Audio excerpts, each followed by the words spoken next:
Debido a la naturaleza gráfica de los crímenes de esta secta, se aconseja la discreción del oyente. Este episodio incluye dramatizaciones y discusiones de abuso infantil que algunas personas pueden encontrar ofensivas. Aconsejamos extrema precaución con los niños menores de 13 años.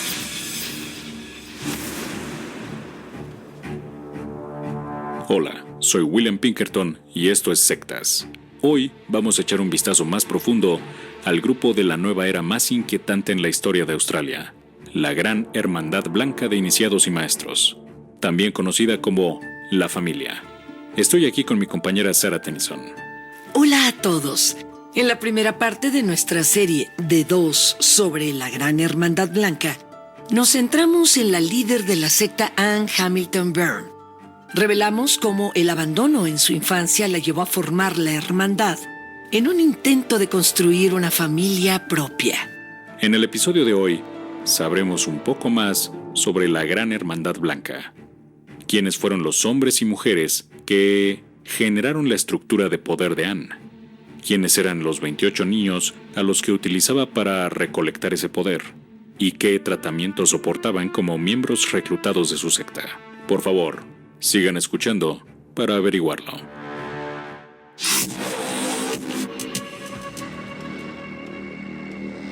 La Gran Hermandad Blanca de Iniciados y Maestros operó con toda su fuerza durante 30 años, de 1963 al 93. Con base en Australia, sus miembros creían que su líder, Anne Hamilton Byrne, era Jesucristo reencarnado, y reunían niños para reconstruir la humanidad después del apocalipsis nuclear que se avecinaba. Aunque los miembros de la secta se drogaban regularmente con LSD durante sus rituales y ceremonias, no eran hippies. Eran profesionistas de clase media alta que habían ido en busca de un despertar espiritual ante la posibilidad de una aniquilación nuclear. En el año de 1963, con una línea cada vez más larga de espiritistas a su espalda y el respetado académico Dr. Raynor Johnson, Anne estaba lista para empezar a construir la organización que se conocería como la Familia.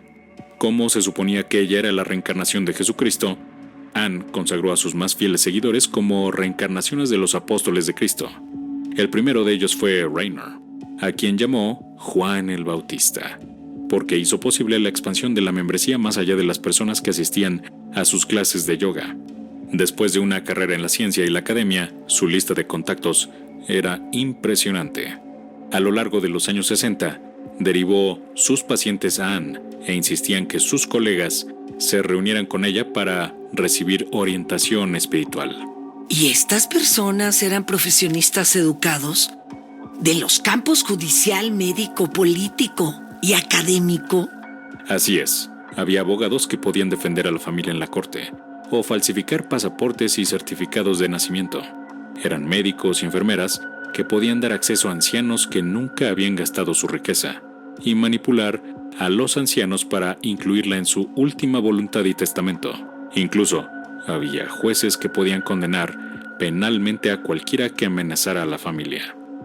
Para dar una idea del alcance de la influencia de Raynor, uno de sus amigos era Ambrose Pratt, un periodista, autor y hombre de negocios que ayudó a formar el moderno Partido Liberal en Australia. Otro fue Sir Reginald Ansett, un hombre de negocios que con el tiempo sería propietario de una aerolínea australiana y un canal de televisión.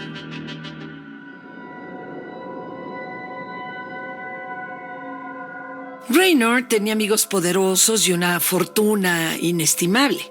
Sin embargo, otro de los seguidores de Anne podría ser más importante que él en esta primera etapa, el psiquiatra Howard Whittaker.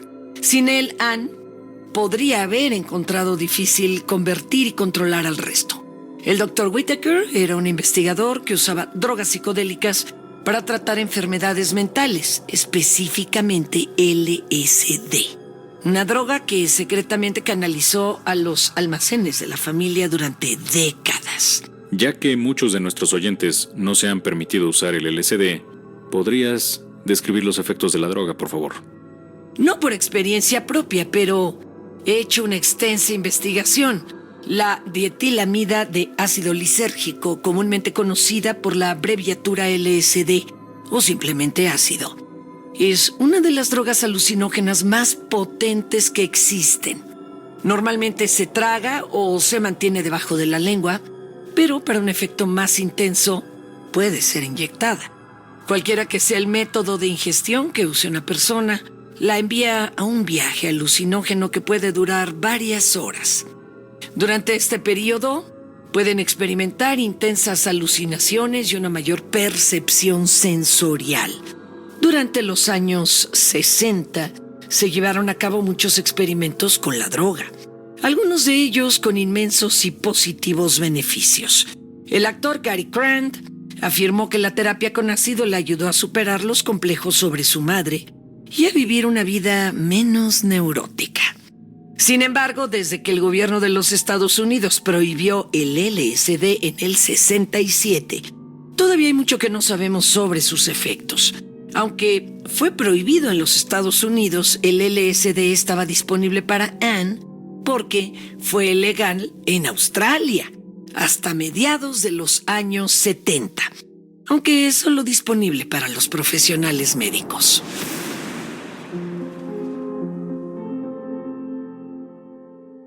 Interesante. Anne afirmó que la droga tenía beneficios espirituales. Hizo que todos sus nuevos seguidores soportaran un ritual ceremonial llamado despeje.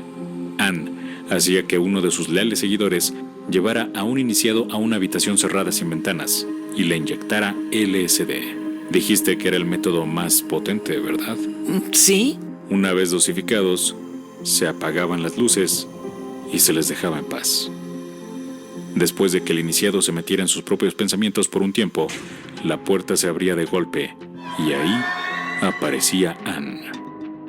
Un vestido blanco y un recipiente con hielo seco detrás de ella generaba blancas y humeantes nubes bajo sus pies. Bajo la influencia del LSD, era una experiencia alucinante. Ella entraba en la habitación y los convencía de que veían al todopoderoso Jesucristo. Estaban tan drogados que lo creían. Estoy segura de que eso no es lo que los investigadores tenían en mente cuando discutieron los efectos positivos de la droga. Es un crimen dosificar a alguien con una droga para tu propio beneficio, pero no es una táctica inusual para la lideresa de una secta. Si eres un oyente constante de sectas, recordarás de nuestro primer episodio que Charles Manson usó LSD para manipular a sus seguidores. Bajo la influencia de la droga, eran mucho más susceptibles a sus profecías del día del juicio final.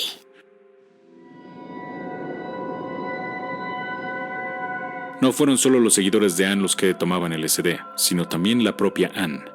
Era una gran defensora de la droga y la usaba regularmente. Teniendo eso en cuenta, déjame preguntarte esto. La semana pasada hablamos de la esquizofrenia de la madre de Anne. ¿La enfermedad es hereditaria? Y aunque Anne fuera esquizofrénica, ¿esto explicaría su comportamiento? Como muchas preguntas de la mente, esa es una difícil de responder. No hay un gen específico que los científicos hayan asociado con la esquizofrenia. Eso significa que no hay un análisis de sangre que pueda hacer que deje más claro que va a transmitir o no la enfermedad a sus hijos.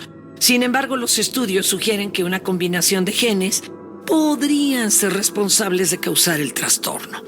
Lo que sí sabemos es que una persona tiene 11 veces más probabilidades de desarrollar esquizofrenia si tiene un pariente que padece la enfermedad. Si ese pariente es la madre de la persona, hay un 12% de probabilidades de heredarla. Así que Anne podía haber heredado potencialmente la esquizofrenia de su madre. Si ese fuera el caso, ¿cómo le habría afectado el uso habitual de LSD? Drogas como el LSD pueden magnificar o intensificar los síntomas de alguien con una vulnerabilidad genética. Y algunos de los efectos del LSD, como las alucinaciones visuales y auditivas, la sinestesia, un sentido del tiempo alterado, son inquietantemente similares a los síntomas de la esquizofrenia. Si Anne estuvo bajo la influencia del LSD durante sus episodios esquizofrénicos, la droga pudo haber reforzado sus delirios, haciéndole creer que era Cristo. Pero es difícil decir de manera concluyente que Anne tenía esquizofrenia. Para responder a esa pregunta tenemos que averiguar si Anne realmente creía las cosas que le decía a sus seguidores. ¿Realmente creía que era Jesucristo? Desafortunadamente, Anne es la única que sabe las respuestas a esas preguntas. Y al ser una mentirosa tan prolífica, nunca podremos saberlo con seguridad.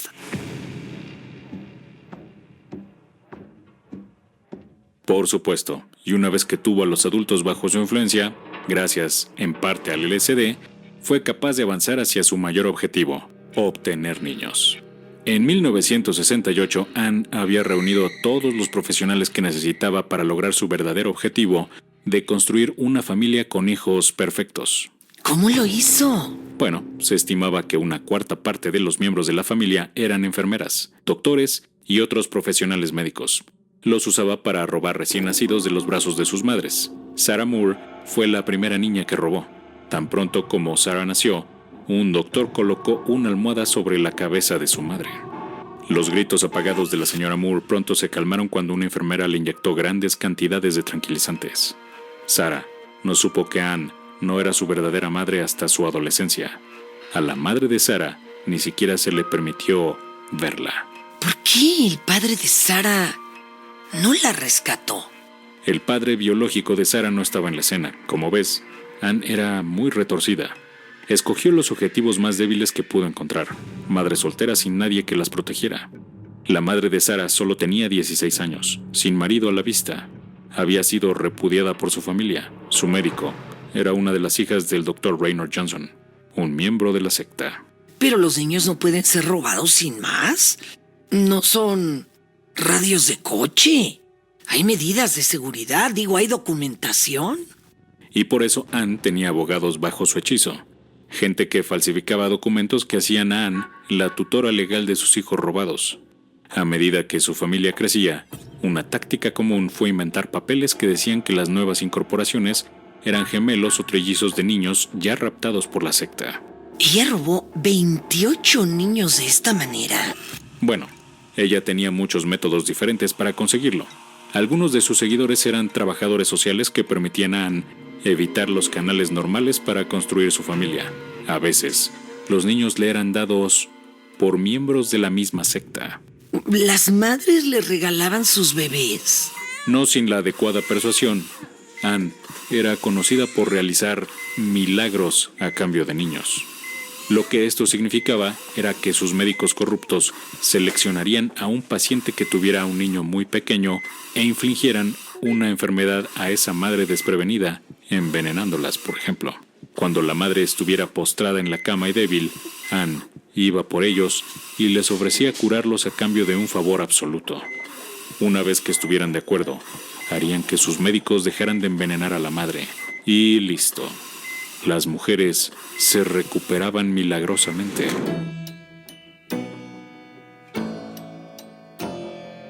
Anne mantuvo a los niños en su casa durante 3 años, hasta 1971, cuando trasladó a sus primeros 7 hijos de su casa en las colinas a una casa del lago en Eildon, donde tiene lugar el resto de nuestra historia. Llamó a su casa Upton o Kailama, una referencia al budismo sobre el que había construido su secta. Los primeros 7 niños tenían alrededor de 3 años cuando llegaron a Upton, y a diferencia del resto de los niños, tomarían el apellido de Anne. Debido a esto, todos creían que eran hermanos y hermanas.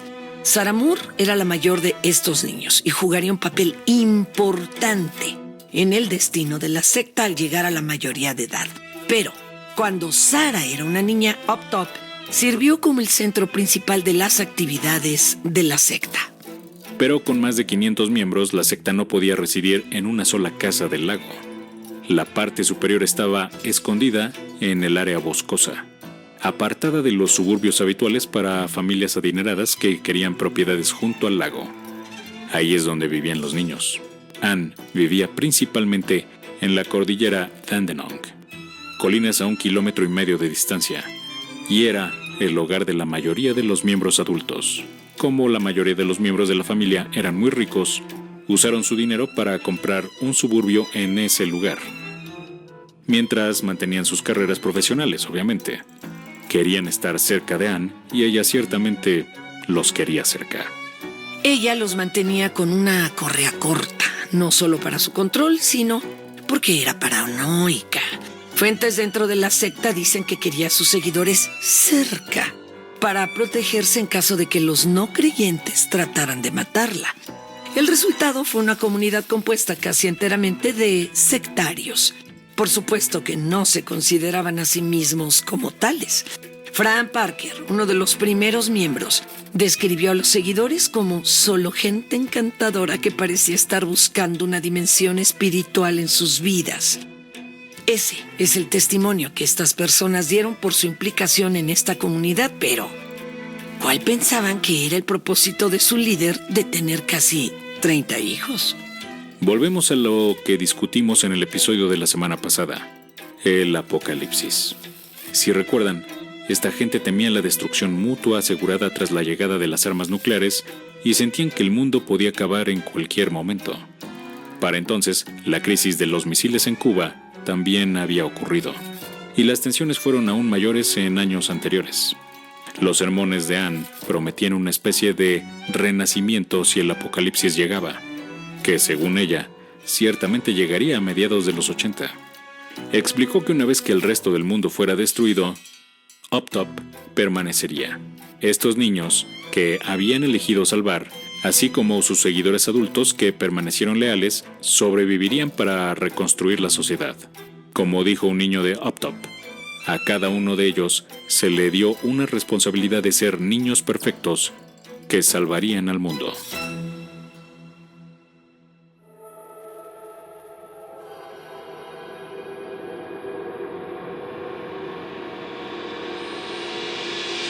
Anne quería que todos supieran que tenía hijos perfectos. Aquí vemos el origen racista del nombre de la Gran Hermandad Blanca.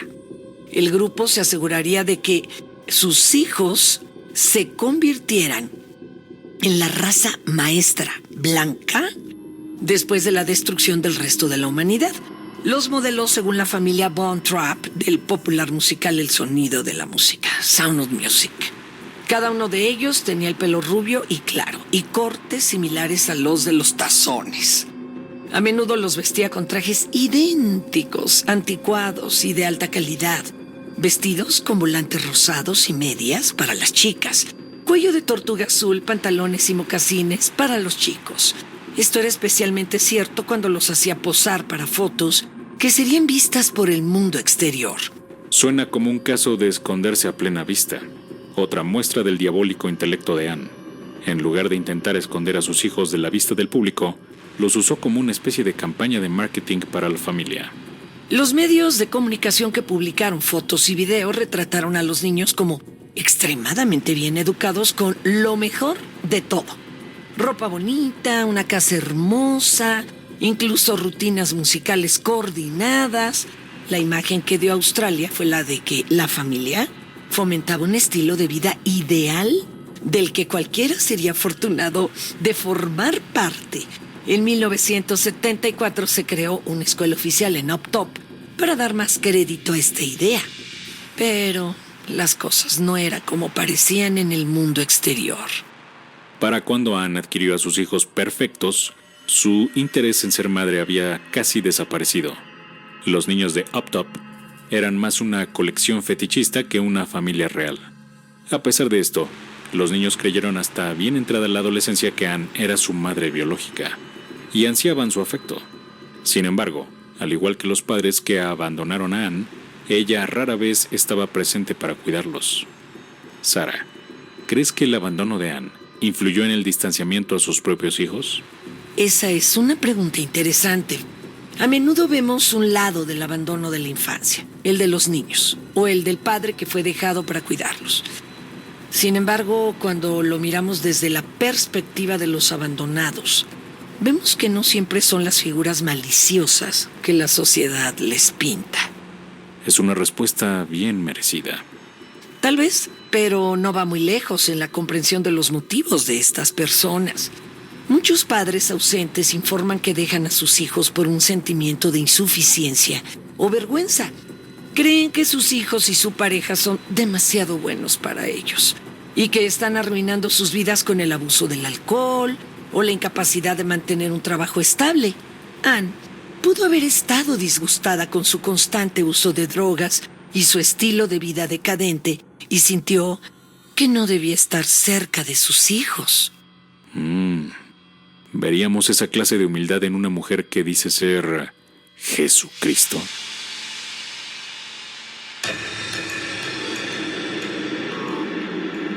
Puede que no, pero tal vez se sintió así por dentro. No lo sabemos. Otra explicación es que fue una de esas veces en que obtienes lo que siempre has fantaseado y resulta que no es tan genial. Anne había pasado mucho tiempo idealizando cómo sería tener sus propios hijos. Cuando finalmente los tuvo, pudo darse cuenta de que criar niños es inmensamente difícil y no lo que ella había imaginado que era. Interesante. ¿Quién cuidó a los niños mientras Anne estaba fuera?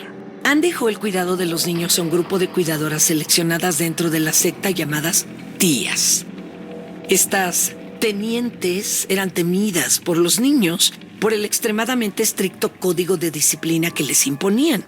Había 3 tías que supervisaban las cosas en Up-Top. Elizabeth Whittaker era una atractiva mujer de pelo negro, ex esposa de uno de los primeros psicólogos que se unió a la secta. Trish McFarlane era una mujer con un marcado acento australiano. Su voz era ronca debido a su adicción al tabaco. Finalmente estaba Margot McLellan, una de las estudiantes de yoga de Anne. Era la tía de menor rango y tenía que dormir en el rellano de una escalera y guardar sus pertenencias en el coche porque la casa estaba demasiado llena de niños robados. Las tías mantenían a los niños de Up-Top en un estricto régimen, día y noche.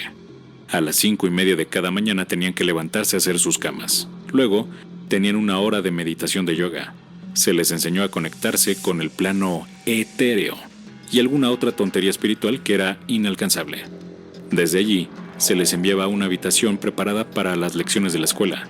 Si había algún retraso en alguna parte de este ritual o alguna transgresión menor, los niños eran severamente castigados. ¿Era el estilo británico de castigo corporal? ¿La tía los golpeaba con el bastón? Me temo que fue mucho peor. Las palizas eran comunes, pero había muchas más torturas siniestras. Una vez un miembro de una secta que fue a enseñarle a los niños una clase de arte encontró que sus pinceles faltaban cuando se fue a casa. Notificó a las tías y ellas reunieron a los niños para uno de los castigos habituales. Llenaron un cubo de agua. Uno por uno, mantuvieron la cabeza de cada niño bajo el agua, preguntándoles, entre chapuzones, si habían tomado los pinceles. La tortura continuó durante horas. Sarah Moore lo recuerda bien, siendo ahogada hasta el límite de lo posible sin perder la conciencia. Ninguno de los niños confesó. Más tarde, los pinceles fueron encontrados en el césped fuera de la casa.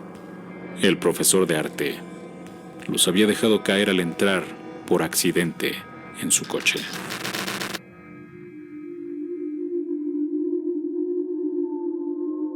No solo era Anne consciente de la brutalidad de sus tenientes, sino que alentaba el comportamiento. Más tarde, Margot habló de su participación en los castigos.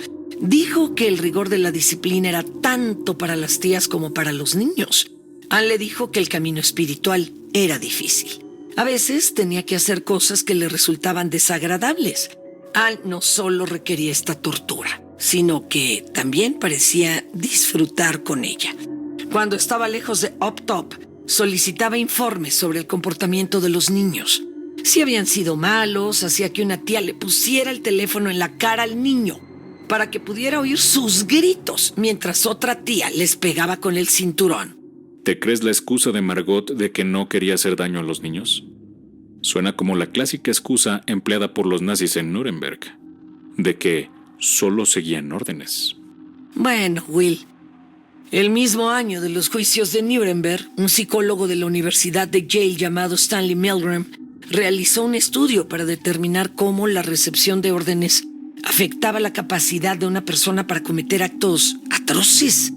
En el estudio de 1963, que se conocería como el experimento Milgram, los psicólogos llevaron a un sujeto al que llamaron maestro y le pidieron que presionara un botón que, según se les dijo, conmocionaría con choques eléctricos a un aprendiz oculto. Se le dijo al profesor que enviara descargas al alumno cada vez que respondiera mal a una de las preguntas de asociación de palabras. Las descargas comenzaron con 15 voltios y aumentaron con cada respuesta incorrecta, hasta una cantidad letal de 450 voltios.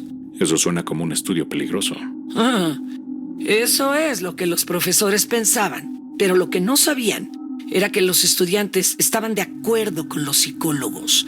Se equivocaban en las preguntas a propósito para ver hasta dónde llegaban los profesores con órdenes de continuar. A pesar de poder escuchar gritos de dolor y súplicas desesperadas por tener un padecimiento cardíaco desde la sala contigua, el 65% de los maestros continuaron hasta el final y administraron la supuesta descarga letal. Eso es preocupante. Pero, ¿qué dice sobre el dominio de Anne sobre las tías? ¿Crees que significa que las tías son menos culpables? Los investigadores encontraron que actuar bajo órdenes hizo que la gente pensara que no eran responsables de sus acciones. Encontraron que los participantes eran lentos para conectar su pulsación del botón con la entrega de las descargas. Cuando se les ordenaba, los profesores se sentían pasivos, como si fueran un mero observador de las acciones de las personas que realizaban el estudio. Pero no creo que esta desconexión psicológica haga a las tías menos culpables, ¿eh? Aunque pueden haber sentido que la tortura ocurría por culpa de Anne, fueron ellas las que cometieron el abuso. No hay excusa. Mientras las tías estaban ocupadas manejando a los niños, los otros seguidores de Anne habían comenzado la construcción.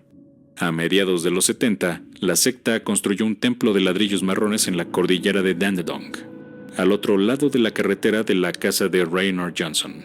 Lo llamaron la logia Shanti Niketan, llamada así por un ashram en Tagore, India, otra de las referencias de Anne al hinduismo.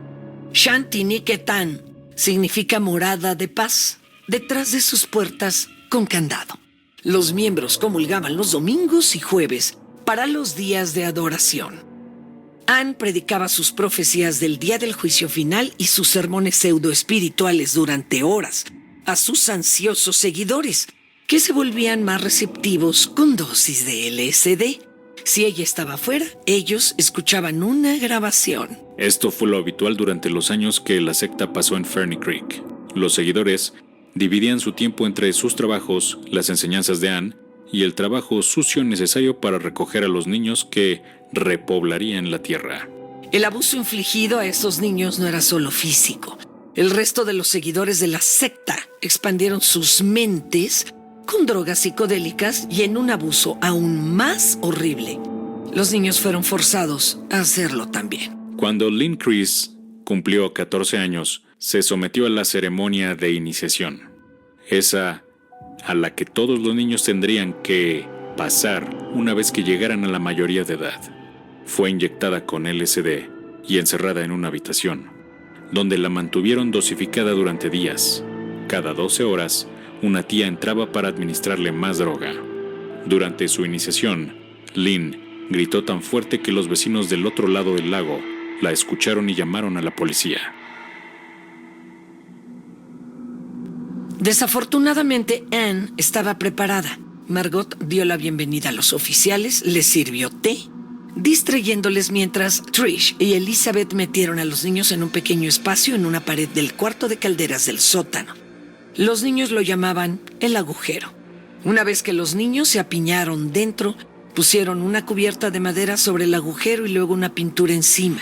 Los niños se mantuvieron en el agujero hasta que los oficiales se fueron. Los niños estaban demasiado asustados para gritar por ayuda. Las cosas que les enseñaron en la escuela de Anne no eran exactamente el núcleo común. Entre las falsedades que aprendieron fue que la policía era un malvado criminal totalitario, que siempre estaba atento a los niños pequeños. Pensaban que los escondían por su propio bien y que si la policía los encontraba, serían golpeados y violados. En algunas ocasiones, la policía encontró a los niños, pero Anne se había preparado para eso también.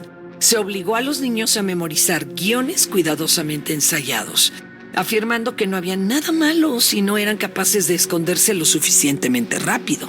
En algunos casos, simplemente no podían contarle a la policía sobre su abuso porque no tenían un marco de referencia para entender que ellos eran abusados.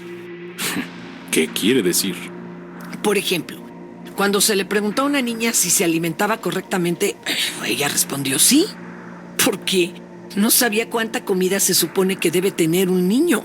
Ella nunca había conocido otra forma de comer. La iniciación era otro elemento del abuso de los niños. Los armarios de la cocina estaban cerrados con candado. Había una cadena con candado alrededor del refrigerador y una tía hacía guardia en la cocina. A los niños se les permitía comer muy poco, normalmente 2 o 3 rebanadas de fruta por comida, o una taza de verduras al vapor. La comida era utilizada como palanca por las tías y los niños eran pesados regularmente. Si Anne decía que estaban pesados, se les retenía la comida para bajar de peso. Los niños a menudo se provocaban el vómito antes del pesaje. Más allá del obvio tormento de la inanición, no podría haber sido psicológicamente saludable para estos niños ser pesados constantemente. Este tipo de tratamiento suena como un caldo de cultivo para el trastorno dismórfico corporal. ¿Puedes explicarnos qué es el trastorno dismórfico corporal? Bueno, muchos de nosotros tenemos un cierto rasgo físico que creemos que podría ser más atractivo. Y, por ejemplo, desearía que mis brazos no fueran tan delgados o quisiera ser más alta. Pero normalmente solo pensamos en estas cosas si una cierta experiencia llama la atención al respecto. Sin embargo, los que tienen el trastorno mencionado están obsesionados con su apariencia física y pueden pensar en ello cada hora del día. No pueden controlar esos pensamientos negativos sobre sí mismos. Eso suena como los niños de Up-Top, especialmente las niñas. De hecho, Anne estaba preocupada por enseñarle a las niñas que los cambios naturales que ocurrían en sus cuerpos durante la pubertad eran desagradables y viles. Eso parece ser una consecuencia del propio sentido de modestia de Anne.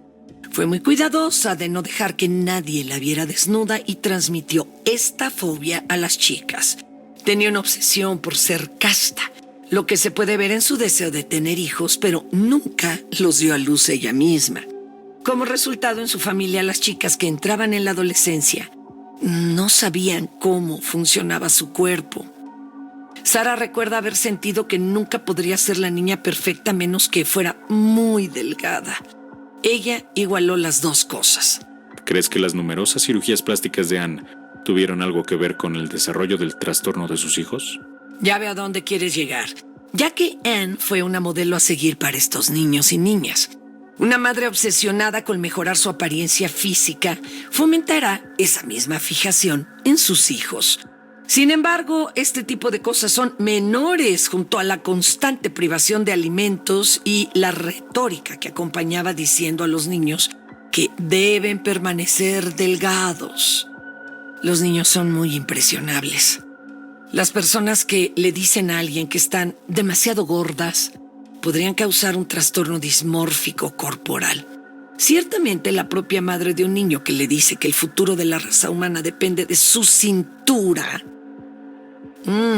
suena exagerado, pero esto es lo que Anne hizo y la convierte en culpable. Terrible. A pesar de sus dudas sobre su imagen corporal, Sarah se resistió. Fue muy valiente y también un poco rebelde. Para no morirse de hambre, encontró una forma de entrar en la habitación de las tías por la noche, donde se preparaba un pan tostado y mantequilla. Sin embargo, una noche limpió el cuchillo de mantequilla en una toalla. La evidencia alertó a las tías de lo que había hecho. Cuando Anne lo descubrió, golpeó a Sarah con un zapato y la tiró por una escalera, pero el castigo solo envalentonó a Sarah. Empezó a dar largos paseos por la noche, cada vez más lejos de Uptop. Una noche llegó a la casa de unos jóvenes que vivían en la zona. Una de sus ventanas estaba abierta y aprovechó la oportunidad para entrar en su casa y robar toda la comida que pudo coger. Escondió el botín en una pila de hojas justo fuera de la propiedad de Anne. Al principio solo ella sabía de la comida, pero eventualmente los otros niños se enteraron y ella comenzó a guiarlos en las expediciones de medianoche para robar más comida. Sara no podía saberlo en ese momento, pero este acto de desobediencia pondría en marcha los acontecimientos que llevaron a la caída de la familia. La policía local comenzó a revisar más y más a Uptop a finales de los 70. Las incursiones de Sara se habían vuelto tan frecuentes que la policía comenzó a investigar seriamente los robos. Por otra parte, la comunidad de los alrededores estaba empezando a captar la idea de que algo extraño podría estar pasando en Uptop. La cereza del pastel fue que en 1980, Kim Halm, de 10 años, desapareció. Kim fue secuestrada por la familia. Pero esta vez alguien se dio cuenta. Su padre, Hans, la vio por última vez cuando la dejó en casa de su madre.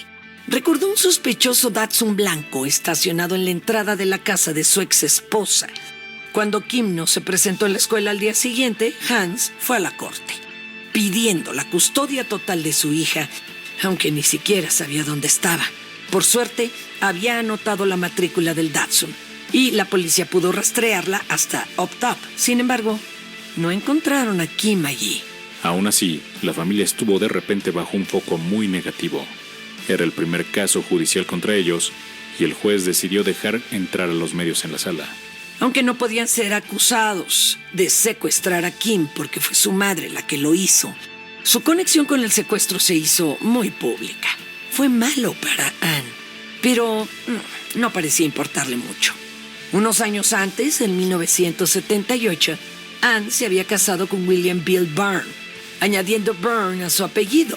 Bill era un ex inglés de la RAF o la RAF que se había mudado a Australia para adquirir una fortuna como contratista de movimientos de tierra. Era rico y estaba dispuesto a hacer lo que Anne le dijera. En parte, gracias a su dinero y a las donaciones acumuladas de otros miembros de la secta a lo largo de los años, es que Anne había amasado una gran fortuna.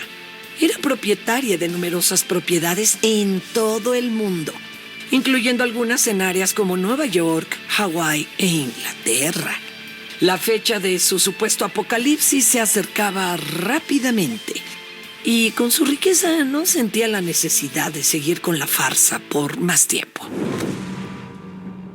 Como discutimos antes, puede que se creyera todas las palabrerías místicas que les decía a sus seguidores en la juventud, pero esta etapa posterior de su vida sugiere que ya ni ella misma era una creyente.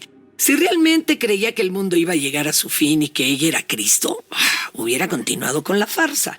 Pero lo que vemos, en cambio, es la obvia humanidad de una estafadora cansada que engañó a cientos de personas para que le dieran su dinero y propiedades. La estafa había funcionado. No le quedaba nada que ganar, nada que probar. Esta actitud displicente hacia su secta se reflejaba en su tratamiento de los niños de Uptop. Se desinteresó en controlarlos. En el 85 permitió que Sara y Lynn, ahora de 16 años, hicieran 2 amigos fuera de la comunidad de la secta. Estas eran Kathy y Helen, hermanas adolescentes que asistían a clases de baile con Sara y Lynn. Juntas comían en McDonald's, hacían comidas caseras, iban al centro comercial y generalmente hacían cosas normales que las adolescentes hacen. Kathy y Helen no dudaron en hacerle saber a Sara y Lynn que las vidas que llevaban eran extremadamente raras. Las 2 chicas comenzaron a referirse a sí mismas como PDA o PDA, prisioneras de Anne. Un día Sara estaba cenando con la madre de Kathy y Helen, Erica. Cuando terminaron, Erica llevó a Sara a su casa y esta organizó un último acto de rebelión. Invitó a Erica a Uptop. Anne estaba en Hawái en ese momento, pero cuando se enteró de lo que pasó, echó a Sara de su casa y de la familia con estas palabras: «Ya no eres nuestra hija. Estás fuera y muérete en la calle». Una vez que la echaron de la casa, Sarah se fue a vivir con Kathy y Helen. Estaba deprimida por haber dejado al resto de los niños bajo el control de Ann, pero no sabía qué podía hacer al respecto. Los padres de Kathy y Helen sabían qué hacer. La llevaron a la policía. En agosto de 1987, la puerta de Op-Top se derrumbó frente a la fuerza de un ariete de la policía.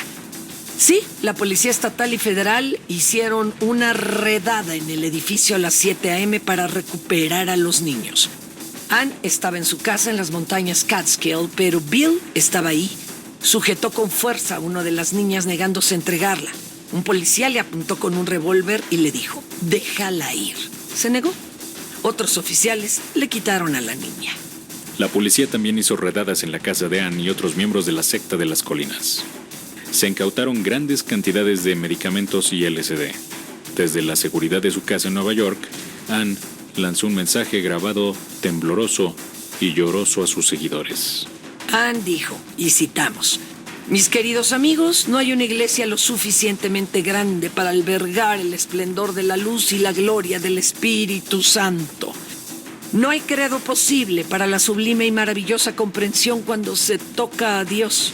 Solo el amor puede entender el amor y solo lo divino puede alcanzar esta conciencia de Dios llenando todos los espacios, mientras que no hay espacio. Niños, todos somos niños. Muchos queridos y viejos cristianos han caído de bruces. Estamos aquí para dar, recuerden eso, para amar. Es tan simple como eso, vivir para que otros puedan sentir tu amor. Así que la secta había terminado.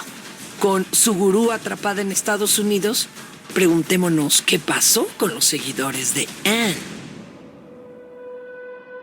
Con la desaparición de su líder, la secta comenzó a dispersarse. La verdad había salido y muchos de los miembros temían acciones legales si seguían conectados con la organización. Recuerden, era la clase media alta. Sabían cómo protegerse legalmente. A pesar de esto, no todos escaparon completamente ilesos. La licencia de Howard Whitaker fue retirada por su continuo uso de drogas psicodélicas. Del mismo modo, la reputación del Dr. Raynor Johnson recibió un golpe mortal. Había defendido a la familia públicamente, en la televisión y en la prensa. Después de que la secta fue expuesta al público, sus contribuciones a la física ya no importaron. Fue puesto en la lista negra. Las tías tuvieron sus vidas en libertad, pero todas han muerto desde entonces. Nunca serán llevadas a la justicia. ¿Qué pasa con Ann? ¿Fue alguna vez extraditada? ¿Los niños recibieron justicia? Me temo que no. La familia todavía existe hoy en día. Aunque su número ha disminuido a un mero puñado, el gobierno australiano se coordinó con el FBI para que Ann fuera enviada de vuelta a Australia para ser juzgada el 17 de agosto del 93. Sin embargo, los tribunales no tenían ninguna evidencia para acusar a la secta. Se decidió que los niños habían sido suficientemente traumatizados y que utilizarlos en el juicio sería una carga injusta, que en última instancia no valía la pena. Sin el testimonio de los niños, los únicos cargos que el Tribunal de Magistrados de Victoria podía presentar eran conspiración para defraudar y cometer perjurio por el registro falso de trillizos. Cuando se dictó sentencia en 1994, Ann y Bill salieron libres del juzgado. La única repercusión que sufrieron por todo el dolor y la miseria que causaron fue una multa de $5,000 cada uno. Parece un grave error judicial, dados los efectos duraderos que su abuso tuvo en los niños de Op-Top. En la edad adulta, el inmenso estrés físico y emocional que la doctora Sarah Moore sufrió durante su juventud la alcanzó. Estaba constantemente deprimida, con diagnósticos de PTSD y desorden bipolar también. Para 2004 había empezado a falsificar recetas para alimentar su adicción a un opiáceo llamado petidina. Intentó suicidarse varias veces. Un intento en 2008 requirió la amputación de su pierna después de que accidentalmente se inyectara aire en ella. La tensión de estas enfermedades físicas y mentales resultó ser demasiado para Sarah, la primera niña que Ann robó, la más valiente de todas, quien rescató a sus hermanos y hermanas de la prisión. Ella murió trágicamente en mayo de 2016, a la temprana edad de 46 años. Mientras tanto, Anne Hamilton Byrne sigue viva, libre y millonaria. Bajo cuidados paliativos en un asilo de ancianos suburbano. Tiene 96 años, con un patrimonio neto estimado de $10 millones. Un velo de demencia la protege del escrutinio de la ley. Incluso, la mente se le bloquea. Cuando se le preguntó por qué hizo esto en una entrevista reciente, el rostro de Anne, desgastado por la edad y deformado por innumerables cirugías, se transformó en una sonrisa siniestra. Sus ojos locos brillaban como el lago Elodin, mientras respondía: «Me encantan los niños». Gracias de nuevo por sintonizar Sectas. Únanse a nosotros la próxima semana para un nuevo episodio. Si quieren escuchar cualquier otro episodio anterior de Sectas, pueden encontrarlo en Spotify.